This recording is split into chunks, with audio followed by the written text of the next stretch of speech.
And we're live. Hello, everyone. This is Dwight Woods, the Jeet Kune Do Rebel, and welcome to episode number 61 of the Jeet Kune Do Dialogues. We will be on today with how this is going to work. All right, so let's see who's here. Mark here. Hey, Gunnar Davis, Beverly Pratka, Dave Schrank. How you doing? All right. We got good people here. Charles Loudermilk. All right, so Mark Stewart. Hi, Carla. Hey, Carla, I should see you tomorrow in... Okay, so I'm just making sure that that Bert got the invitation. Okay. All right, so let's see. While we wait for the Richardsons to get online, what can I tell you? Okay, there we go.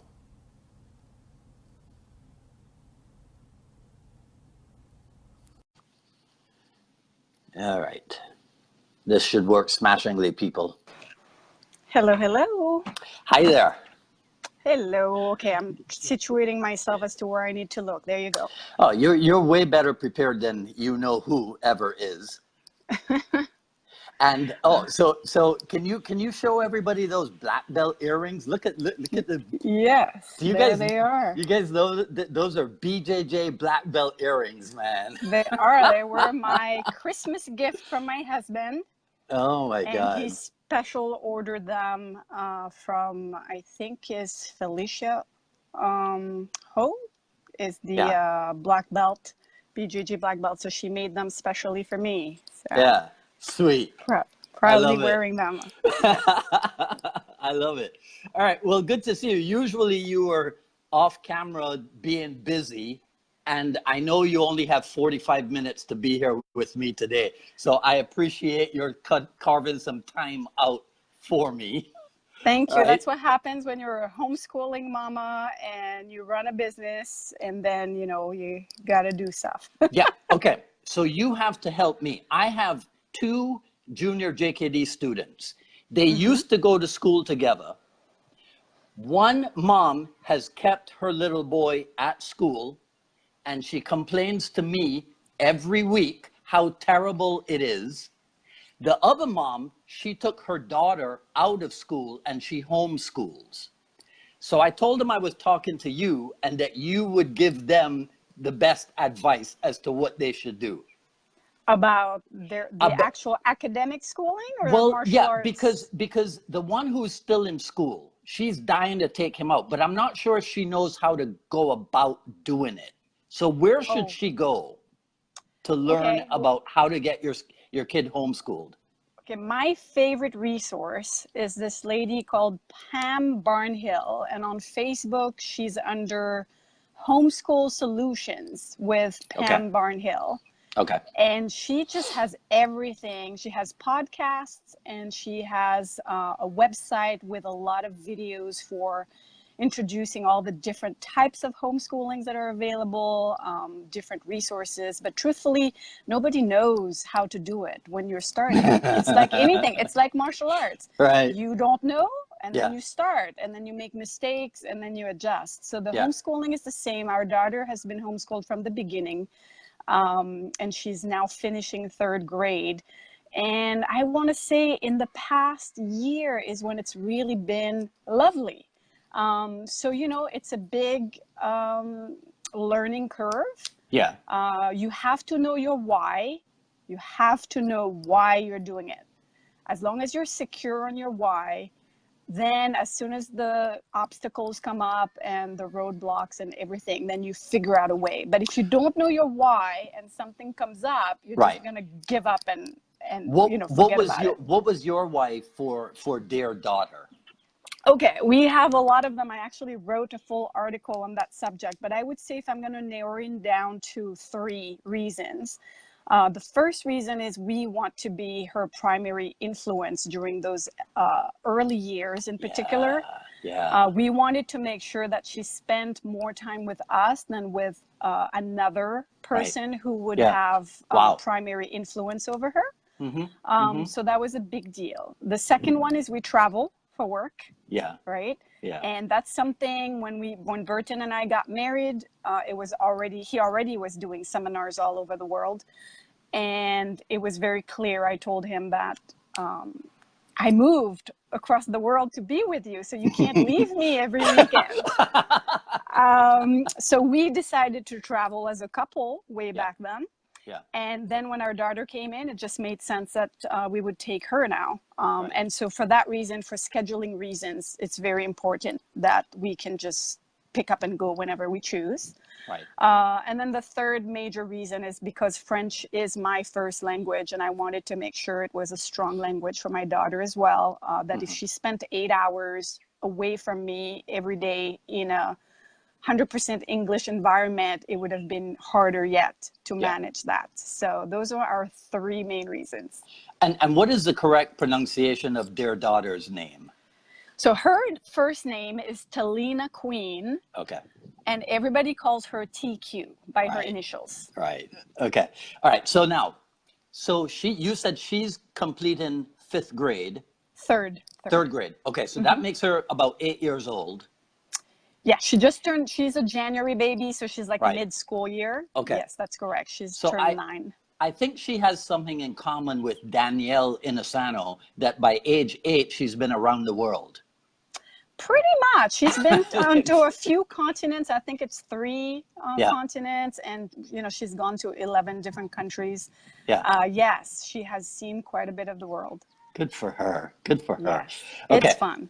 All right. So there were a bunch of things that we glossed over when you were talking. Take me back to, you guys met in what, 96, 97? We met in 97. 97. Okay. On Reunion Island. Correct. Okay. So if we want to way back up, we have to first tell the audience that Reunion Island is a French state, 400 miles east of the coast of Madagascar, a little bit farther out from South Africa. So it's about a 4-hour flight from South Africa. Yeah. And it is a French state, just like Hawaii is American. Reunion is French, but it's an 11-hour flight from Paris to Reunion Island. So just to kind of give the geography there. Yeah. Well, I think that this is one of the reasons why Jeet Kune Do, as well known as it is not as well known as it could be. Nobody will believe our stories. We've got you from Reunion Island, married to this guy, this Californian guy, now living in Hawaii, traveling the world to teach seminars. Mm-hmm. That's not a TV script. That's not a movie script. Nobody's going to believe that. It's a dream come true. He actually, side story, Burton completely fits every category I ever put on my dream guy list when I was 15 and talking to my girlfriends. So here's another, unlikely scenario. But yes, we met in Reunion Island, where he went to teach a seminar. He was invited by Daniel Doobie, the Sabat guy, who is originally from Reunion and had lived in LA for a while. Mm-hmm. I actually had been in Reunion maybe a week because I had just come back from Germany. I was finishing my studies. Yeah. I graduated in German linguistics. And I was coming back. I actually shortened an 8-month trip into a 4-month trip because it was too cold in Germany. And I came back and I met Burton a week later. So, and the way that happened is my sister's boyfriend at the time was co-hosting the seminar with Daniel Doobie. So that's where it all, basically, I went to the seminar, met him, and the rest is history. That was a couple decades ago. I know a little bit about the history. Okay, so here's one thing you have to verify for me. That fateful evening, listening to music, was it really music by Cusco, the German band? Apurimac, I don't know that it's Okay, Apurimac 2 was Yeah. the CD. Yes, and that was the afternoon See, that we listened to the CD. nobody's gonna believe this. You're listening to a German band playing Peruvian music. Yes. Nobody, no. Burton had that with him. He had actually had his little Discman, with the headphones. And I took him back from wherever we were that morning when we met as a group. Everybody was together. And I took him back, and then he said, "Hey, do you want to, come listen to some music?" I said, "Sure." Yeah, very slick. And we did. And then when he left that first trip, because he left 2 days later, he gave me the CD, which we still have. He gave me the CD, and I listened to it every day, thinking of my American guy. So yeah, definitely true. And I read that you write him a thank you note every day. Yes, I do that. I started that in January of 2018. So if I bought one of those little one-line journals that go over 5 years, and I filled it out every day of 2018, and then I presented it to him as his Christmas gift of 2018. Okay. So last December. And then now, since there are 4 more years in that 5-year journal, I continue the tradition. But basically every night before I go to bed, I write something that I appreciate about him. Okay. So then that makes you the ultimate teacher of gratitude. So how does somebody develop what they call an attitude of gratitude? You just make a commitment to it. You find a way that works for you. See, for me, it's harder to tell him with words. I feel I wasn't raised that way. I actually was raised in a culture where you don't say thank you at all. Okay. Like if somebody gives you something, or if somebody does something for you, it's rare that you're really going to go out of your way, because it's implied. And so because it's implied, we don't take the time. It's looked a little bit as weak and sissy-like. That's interesting. Yes, very. Yeah. So for me to say the words that I write down in that journal would make me feel pretty uncomfortable. So for that reason, I chose the journal route, because then I can write it down and it feels okay, and then he can read it and he can still get the benefit. So the point being, you have to do something you know is going to work for you. Yeah. That is going to make it easy for you. What I do with my daughter is at night before she goes to bed, I ask her for 3 things that she's thankful for. So it's really is a matter of making a commitment to it, and then just building a habit little by little of something. You consider an essential habit for success and happiness? Yes, if we define success as feeling good within yourself and within the world, yes, I think that gratitude is the only way, because ultimately, we're always gonna lack something. I think this experience on earth is about learning, but we're missing something, right? Yeah. We're gonna always miss something, whether it be materially, within our character,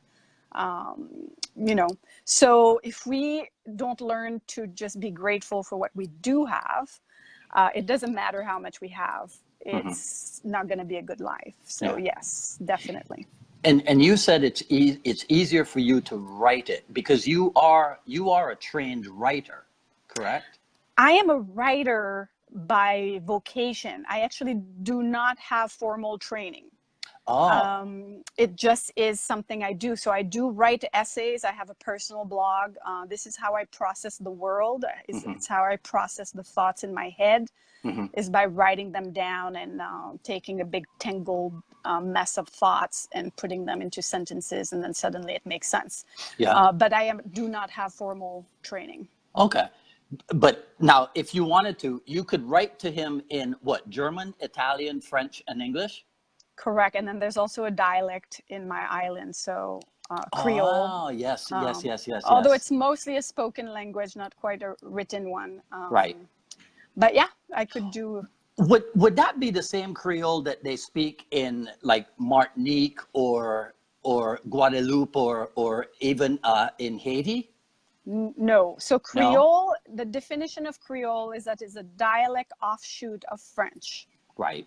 So, but every Creole is going to be different in every geographical spot. Most of the time, we can somewhat understand each other, but I can't speak the other Creoles. Okay. And most French people don't understand it. When they come to Reunion Island, they do not understand Creole, besides a few words here and there. Okay. So that's the definition, offshoot of French. All right. Can you tell me the first recollection that comes to mind of when somebody said, "What? You're going to do what? Are you crazy?" And it could apply to anything? Anything. Okay. Well, that would have had to be moving to the U.S.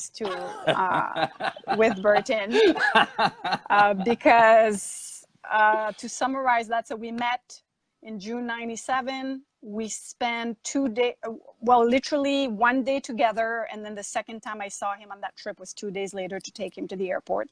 Yeah. He came again 3 months later. We spent 2 weeks together. He came again 3 months later. We spent 2 weeks together, at which point he asked me to move with him to Los Angeles on a Tuesday.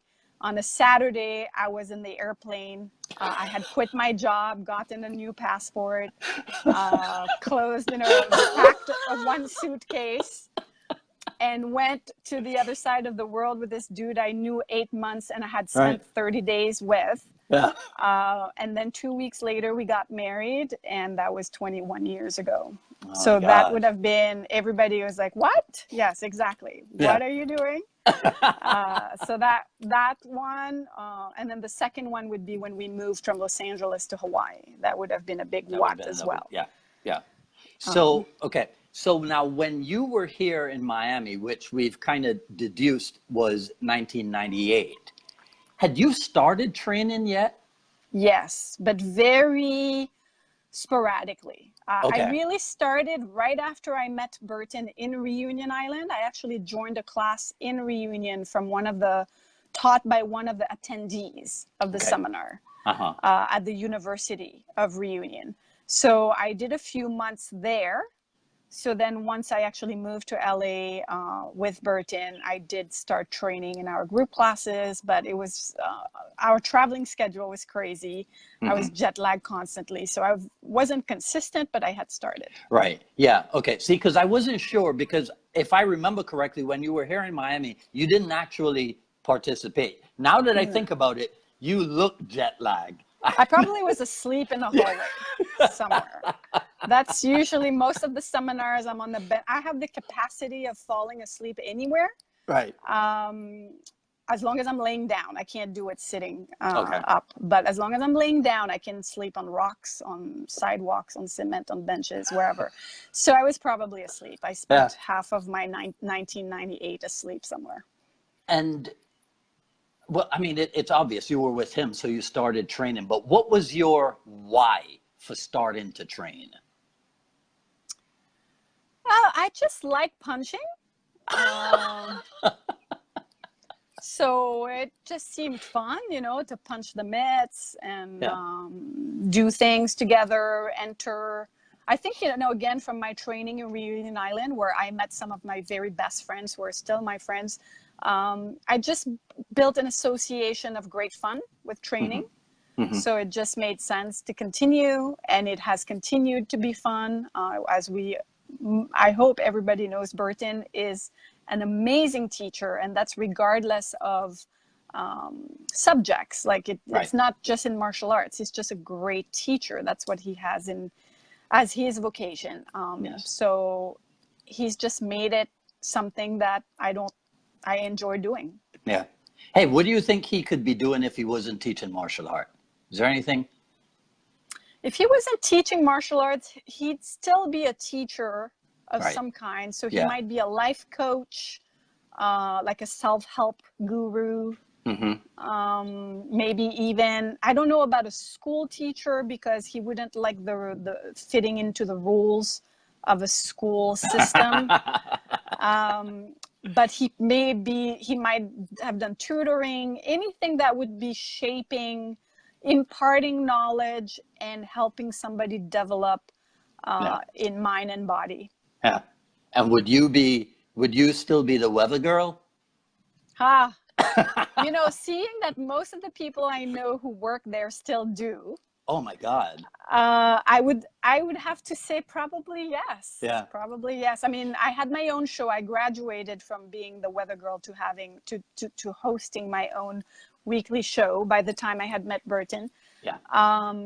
So yes, I probably would be still on TV somehow, I would think. And I read that you were still in touch with a lot of those people, like grade school and high school people and what have you? Yes, not a lot, but I do have some great friends. My oldest friend I've known since I was 6 years old, so elementary school, and we've spent time at her house. Last time we went to Reunion 2 years ago. And then I have two great friends from high school, one now in Reunion and one in the south of France. And again, because we travel, you know, we get a chance to actually see them and continue. And then I have my very best friend whom I met in that martial arts class right after I met Burton. And she's come here to Hawaii. We go over there. I'm big on friendship. My daddy taught me what great friendship is. And it's important. It's a big piece of my life. Yeah. Friendships. And you did all that without Facebook, right? That, yes. When I first moved to the US, it cost $1.32 a minute to call Reunion Island. Nobody I knew owned a computer. I actually learned how to type after I met Burton and after I was married. I owned my first computer after I was married. So yeah, it was very hard. No Skype, no WhatsApp, no pictures, texting, all of that. So I called every week. My husband has never begrudged me any expense related to calling my family and friends. And I would just do that. Write letters, because remember, I like writing. Because that's an art, yes. I wrote letters, postcards from everywhere we went, and that's how I kept in touch. And so I have 20-year, 30-year plus friendships in my life. Because, you know, I only discovered last night that you and I are not friends on Facebook. No, I don't do friends on Facebook. Right. So that's what I thought. That's what I thought. Good for you. I'm on Facebook mostly because I wanted to build my writing community. Yes. Yeah. So I wanted to create a page, a writer's page. But in order to have any kind of page, you must have a personal account. Right. So I created the personal account, but I don't do friends on Facebook at all. So don't take it personally, anyone. No, good for you. I don't go there. Yeah. How much of your current life, right? So it's like three parts. How much of your current life is what you dreamt about, what you worked to bring about, and what you never even thought about? I would say the dreaming part is a good 50 to 75% of my life. As I said, I dreamt of Burton, of that 6-foot+ man with dark eyes, broad shoulders, black eyes, black hair, light eyes, broad shoulders. See, I get all flustered just thinking about the whole thing. So he's definitely a dream come true. Yeah. Living 10 minutes walk from the beach. That's a definite dream come true that started when I was a teenager, and a lot of my friends' parents had secondary houses, and we were very low to middle class, living in a very small apartment on the busiest street of the capital of my island. Saint-Denis. Was like Saint-Denis, correct. Yes. And I was like, what? They have a house out near the beach? That's just amazing. So I dreamed of that. And ever since we moved to Hawaii, that was part of the dream, to some point live walking distance to the beach. So that's a dream. Owning or purchasing a house, that's a dream. You know, having a little daughter who has blue eyes. It's a dream. Yes. I've always wanted to know what I would like with blue eyes, because my grandpa has blue eyes. Right. And it always fascinated me, because you know what I look like. This is what I look like. So I was like, blue eyes. And my daughter has blue eyes. So that's a dream. Wow. That you can't work for, really. I mean, you know, It just happens. Yeah. Working from home or being my own boss. Yeah. That's a dream, because even when I worked on TV, it was pretty good because I made my own schedule. As long as I was there for shooting day, which was about twice a month, I could prepare as I saw fit. But I remember I did a lot of side jobs as a teenager, and then my mother was an office worker, and I spent a lot of time in her office with her after school and stuff. And I never, ever wanted to work in an office. So that's a dream. So as you see, I mean, pretty much every element of my life includes a big part of dream come true. The work part, I mean, for Burton, like as far as a marriage, the real work was taking the leap of faith. Right. And saying, I'm going to do it. I'm going to go do that crazy thing and move across the world. Yeah. And I'm going to get married, and I'm going to make that commitment. Yeah. After that, I mean, it's marriage. It's learning to live together and respect and honor each other. That's so that's a little bit of work because it doesn't come naturally.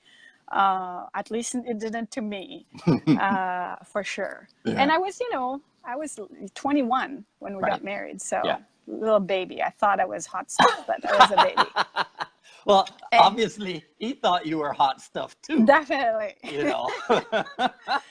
And so that's the work and the marriage part. For the work, truthfully, I mean, for our work life and our business, I just jumped into what Burton had created. Yeah. And I just brought my strength of business savvy. Yeah. So he had the idea, he has the knowledge, and he has the drive, the research, all of that. And then I take his big ideas and I actually try to make them happen. Like back in 1998, when he started JKD Unlimited Association, he was like, yeah, I sent all these flyers and I'm telling people, but I had my first member send in a membership. Now what? I was like, what? Like, he had nothing. Right. So I was like, well, okay. So that's the work part. You're the one who went online then. Yeah. Well, we were together already once we went online. We started our subscription model, video courses, all of that. We started together. I happen to love everything. I'm kind of a computer nerd. So I did oversee most of the time everything that has to do with the tech part of building websites, but with the help of an actual professional. But then anything I can do, I do, besides the hardcore coding. Right. And then, bookkeeping, paperwork, answering the phone, talking to people and signing up people, scanning paperwork, all of the nitty gritty of running a business. So I do that. So that's the work part of the dream. And then when it comes to also, the mothering part, you dream of being a mother. And then we waited 12 years because I wanted to make sure I was in the right place in my life to do it the way I wanted to do it. Like homeschooling is a major time commitment, energy commitment. And so I couldn't have done that beforehand. So we waited to have a kid. So that's kind of the work part of making the dream happen. So go ahead. Do you have any relatives whose lives are similar to yours? I mean, was there anything in your youth that instructed you for how you live now? Well, my dad was a self-employed entrepreneur. Okay. Actually, all of my dad's families, of all of my uncles, they're all entrepreneurs. Okay. So it's in the blood. Yes, working in fairs and farmers markets for my uncle. From the time I was 10 years old, I started selling on the sidewalks. I sold fireworks every Christmas time, just having a table on a sidewalk by the supermarket and doing that. So the sales part of it and the trading and business, that's definitely a family trait passed down, a philosophy of life. So yeah, but Yeah. as far as the way my life looks, no, there's nobody we know who has the life we have. It's Right. and that's regardless of income, or it's beyond that. Yeah. It's really, we've been, every step of the way, Burton and I have been very careful to design our life. We've always been, for example, when we moved to Hawaii, our focus was to have freedom of time. We had just come from a year together in LA, our first year being married, traveling. The first time I traveled was in March. I moved to LA end of January 98. Mm-hmm. Our first trip, I think, was to Sacramento in March. And our last trip was when we moved to Hawaii in December. And I traveled every weekend.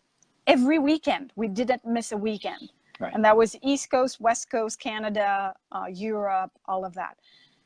I cooked one time in our apartment in LA. One time in 11 months. Wow. So when we moved to Hawaii, what we wanted was freedom of time. And the only goal we set was to never have to use an alarm clock ever again. Ah. Wow. So that was our goal. So yeah. Once we did that, we made it a point not to start a full-time school in Hawaii. So we right. only started with 1 day a week of teaching. Okay. Actually, one class a week, because I told Burton there's no reason to offer multiple classes. Let's fill up one class. Yeah. When that class is filled up, then we start another class. Yeah. And you've stuck to that model? Mm-hmm. Yes. And then we just added a couple other classes, and then we added another day. Right. And we still to this day only teach twice a week in Hawaii, because anytime any opportunities arise, or we always run it by, does this give us more freedom of time? Mm-hmm. Does this require an alarm clock? Yeah. And if the answer do not line up with those two big goals, then we're like, it's not worth it. It's not worth setting up a Saturday morning class that people want. But then we can't go on extended weekends on the neighbor island. We don't have freedom of time. So it's not worth the extra whatever a month to do that. Yeah. So yeah, it's very much by design every step of the way. What about, I hate to bring negativity into your day, but what about the JKD politics? Because I think that women seem to have a much more intelligent approach to things. Right. So were you ever affected by it? Did you ever pay any mind, or did you just say, that's just nonsense, to heck with it? I don't even know much about it at all. Right. I'm not interested. I train. I don't, in our own life, we don't listen to the news. We don't read the newspaper. We don't do any of that. I haven't actually watched the news in literally 15 years. Yeah. So I don't go there. I don't go into places where I've learned to allow people their opinions, and allow them their journeys. And truthfully, I am not knowledgeable enough anyways to have a real well-formed opinion on that subject. I am an expert at JKD Unlimited. I am not an expert at JKD. I love it. That's probably why the two of you have no gray hair. That's probably. There's a couple just under here. Do you see it? No, not really. Right there. They're coming, but I love them so far. I love them. Gray hair it's cool. It's shiny. It's all sparkly in the sun. Yeah. Okay. All right. So I want to be mindful of your time. So I want to show you this and ask you, are you familiar with this author? I am not. Okay. So, of course, you're familiar with this. I am. I took all the photos for this book. Exactly. So when I found that out, I immediately thought of this, because Graham Hancock's wife, she has been his photographer, right? For look at this stuff. Oh, okay. Right? Yeah, for decades. So I wondered if you were familiar. I'll send you some information on his stuff. I think you'd really enjoy it. Okay, so What about a Jeet Kune Do message that you would want or like to convey to the world, let's call it? Well, again, you have to know your why. You have to know in training, you have to know why it is you're doing it, what it is you're trying to get out of it. You cannot be efficient if you don't know the answer to those two. Because if your why is that you want to break into the movie scene as a stuntman in LA, you're not going to train the same way as if you want to make sure when you take a walk on the beach that you're taken care of if somebody jumps you. Right. I'm smiling so, because when you said the stuntman, I had the image of a certain guy with his long hair. Oh, that is enough. Do you know that after I met him that first time, I watched the movie twice and didn't know which one he was. I couldn't tell. I kept watching and I'm like, but which one? Because when I met him, he no longer had long hair and he didn't have the goatee or the mustache and had no idea. So I had to ask him, who are you? And we're for those who don't know, we're talking about Kickboxer 4 there. Iconic scene of Badat-Richardson. So yeah, the message is know your why, and that will inform how you should train. Yeah. And okay, so I asked Sean Sutton, so I'll finish by asking you this too. When you add the phrase "for the street" onto whatever else, what does that do to it? What does that do for it? What it should do is it should pare it down a lot. It should really reduce it down to the most straightforward, gross motor skills, effective tactics, mindset, and techniques that again will allow you to go home safely. That probably means the first thing you should have pretty good cardio and run fast so that you can get out of there and just get away. And that, if I can do that, that would be awesome technique. So yeah, for the street really means that we have a responsibility to teach people what we know, like my daughter, if she's 16 and, you know, going to the mall or whatever. And I mean, we just had an incident of a carjacking in Hawaii of a university student got carjacked. So, you know, I want to make sure she can come back home safely. Right. So that's what it is. The most effective technique, simple to remember, simple to practice, simple to implement, effective, and then go home. Yeah. That's what he said. That's what your husband said about your training, that it was direct and effective, right? And when I read that, I got scared. I'm like, okay, so then I got to make sure that I ask her direct and efficient questions, right? Yes. And not waste her 45 minutes. Well, here's the thing. I am not a martial arts nerd. I don't read books about it. I don't study it. I don't watch documentaries. Actually, my attention span is worse than the one of a 2-year-old. I'm Burton's hardest student because if he explains a technique, first of all, I can't really understand a technique listening to it or even watching it. I have to just do it repeatedly. I dubbed myself the feeler. I have to do it a lot of times to start understanding what's going on. So we'll be in class and he'll teach a technique, and if he goes more than 2 minutes in explanation, I'm glazed over, I'm gone. And then when he's done, I say, okay, everybody got it? And I'll be like, what are we doing? What's going on? So that's not me. And after being a mother, even more so, because now I don't even have the energy. I don't have as much time. And if I'm going to go on the mat, I need to do it for fitness, as well as for skill. Because I can't do a cardio class for 45 minutes and then a martial arts class, you know, for 45 minutes. I don't have that. I have 20 minutes, 4 times a week. So that's me. And I think that's most people. Most people, I mean, they might be interested, but you know what? We don't have the time. Yeah. So because I don't have the time in training, it has to be just to the point. And again, nothing if people, you know, I spend time writing, right? And I spend time reading, and I spend time researching books, because that's my thing as far as, you know, education and homeschooling and self-help. So if somebody's thing is martial arts and they want to spend the time and they can, go for it. It's just that's not me. That's not where I am right now. I train because I want to make sure I can take care of myself, and I want to stay fit.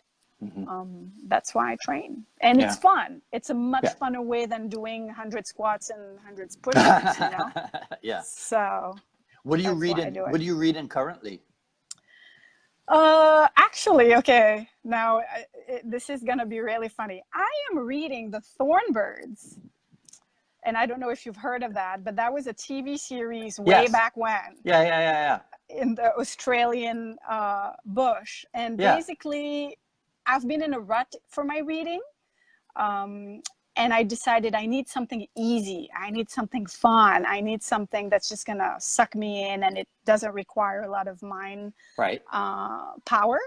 And so I said, "Oh, I've never read that book, but I remember watching the TV series back It is when." a TV series with Rachel. Chamberlain. What's her name? Yeah. Well, there's Rachel, and then there's Richard Chamberlain was the guy. The actor. Yeah. So that's what I'm reading right now, as far as just for fun. Yeah. I'm also pre-reading Moomin Troll Family for my daughter. That's like, I don't know if you've heard of the Moomin, but they're little creatures that are very popular in Japan. But it's a Swedish author, so that's like a elementary school type reading. So I'm pre-reading that for my daughter. Why is so much of what you are involved in multinational and multi-ethnic? Because that's the world. I don't set out to do it that way. It's just there's value. I go where value is. I look for the best of everything, especially when it comes to literature for my daughter and what I put in her brain. As opposed to my own with the Thornbirds, which is complete book candy. I don't do that for my daughter. I give her a very healthy diet of literature. So when you do that, you just go where it is. And it happens that the world is full of people who are brilliant and talented. And it doesn't matter to me what language or what background or anything else about them. Doesn't matter, as long as what they put out is quality and fits within my values. So, you know, I mean, I grew up Reunion Island is like that. I mean, I said something a little negative about my culture before. I'll say something positive. Reunion Island over there, the way you grew up, there is no race, doesn't exist. It just doesn't. Color doesn't exist, or they're just colors. They don't refer to ethnicities. That was something I had to learn here. It was really weird because I kept telling Burton that my dad is black, and he's like, no, he's dark, because my dad is Indian, from Indian descent. But he has very, very, very dark skin. So I always say it's so weird because my grandpa, my dad's dad, is white, but my dad is black. And Burton was like, dark skin and fair skin. I'm like, no, white, completely white. And it was just so weird for me, because those, for me, they're just colors. They mean, and I grew up with parents from 2 religions and 2 ethnicities, my own parents. So my mom was Catholic, my dad Muslim, my dad was Indian, my mom is, you know, African, Asian, Caucasian. So, but I'm saying those right now as an American. If I had been a kid or before moving here, I wouldn't even have had those words of the different things. So for me, it's a non-concept.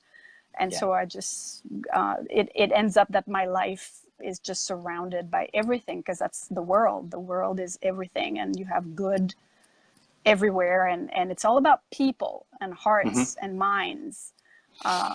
Everything else is a shell. All right. Well, listen, I just realized that my clock froze, so I have no idea if we went past your 45-minute allotment. Don't worry about it. Okay, right. But No I wanted to thank you for this. You guys really, what you guys do together really is a testament to the value system that you operate by. And I loved your husband from the time I met him. He's Me too. He's one of the greatest guys. My claim to fame with him is that he and I tested for Thai boxing instructorship on the same night, right? So that's my little connection to him. But I want to thank you, right? So that's it for me. Thank you. Okay. Thank you. I'll just say he truly is the real deal. I am amazed all the time. I actually waited a long time for him to show me his true self. Yeah. Because like he opened the door for me when we met, and he did all that, and I wondered, when is it going to stop? It hasn't stopped. Right. And he really is that guy that you kind of get a sense of through social media and videos. This really nice, kind guy who's trying to understand the world, who's trying to be who is compassionate and wants to understand what he doesn't understand, and wants to try to help people understand what they don't understand. He really is that kind-hearted, really nice guy, a great husband. I so lucked out, and a great daddy, and a wonderful martial arts teacher. He lucked out. We both lucked out. Well. I'm going to say, I don't know. I think I definitely won the lottery there. All right. Okay. Well, thanks again. Thank you so much. Oh, I appreciate the opportunity. My pleasure. All right. Okay. Take care. I'll see you soon. Okay. All right. Bye-bye.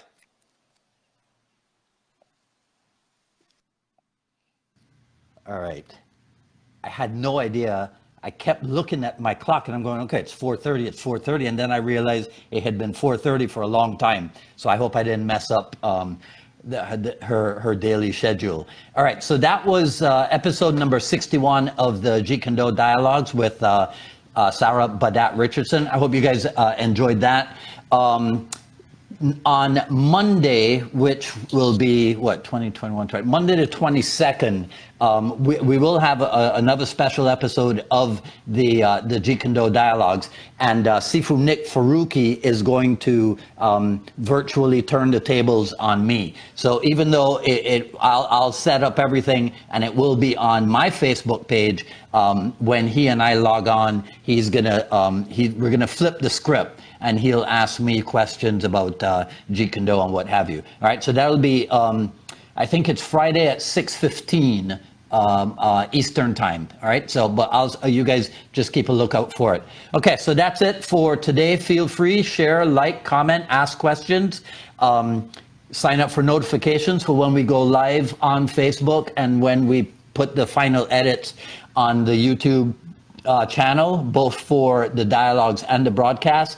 Follow me on Instagram at Dwight D. Woods and on Twitter at Dwight Woods. And you can support the show with a purchase at jkdrebel.com/store. But I'm gonna be working on updating that. It's pretty ugly right now. And what else is there? I don't have a computer that I can talk to you from. All right, so that's it. This for today's episode. This is Dwight Woods, the Jeet Kune Do Rebel, signing off. Everybody, thanks again. Happy Easter, and enjoy your weekend. Take care.